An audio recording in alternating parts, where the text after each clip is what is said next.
BCY party ఆధ్వర్యంలో job Mela Annamayya జిల్లా పుంగనూరు మండలం భీమగానిపల్లె జంక్షన్ వద్ద నిరుద్యోగ యువతకు ఉపాధి అవకాశాలు కల్పించాలనే లక్ష్యంతో బీసీవై పార్టీ అధినేత బోడే రామచంద్ర యాదవ్ ఆధ్వర్యంలో జాబ్ మేళా ప్రారంభమైంది. ఈ జాబ్ మేళాలో నిరుద్యోగ యువకులు పాల్గొని వివిధ సంస్థల ప్రతినిధులకు ఇంటర్వ్యూలు ఇస్తున్నారు.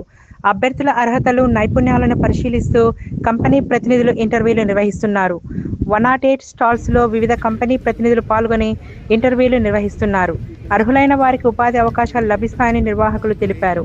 ఉపాధి అవకాశాలను యువత సద్వినియోగం చేసుకోవాలని నిర్వాహకులు సూచించారు.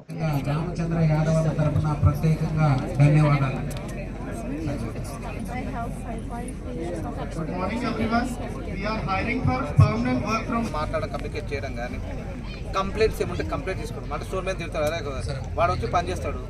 హాస్పిటల్ టర్మినేషన్ బయటకు వెళ్ళిపోతాడు. మన దగ్గర ఆడపిల్లలకి ఏమైనా అంటే ఫాస్ట్ కేసు బుక్ చేసి పడేస్తాం. సో ఆడ టీమ్ కూడా మన దగ్గర స్ట్రాంగ్ ఉంటుంది. సో అటువంటి వర్క్స్ అనేది ఇక్కడ చూసుకుంటారు. ఇతనికి శాలరీ డిపెండ్ ఆన్ ఎక్స్పీరియన్స్. ఆ కంపెనీ హెచ్ఆర్లకు పంపిస్తాము. బాగున్నారు మేడం. కంపెనీ హెచ్ఆర్లకు పంపిస్తాము. పూర్తి వివరణ వాళ్ళు అందిస్తారు. వాళ్ళే మీకు కాల్ ఫర్ చేస్తారు. కంపెనీ నుంచి అయినా వస్తుంది, లేదంటే మన బీసీవై పార్టీ తరఫు నుంచి కానీ, లేదంటే మా దగ్గర నుంచి కానీ ఇన్ఫర్మేషన్ వస్తుంది.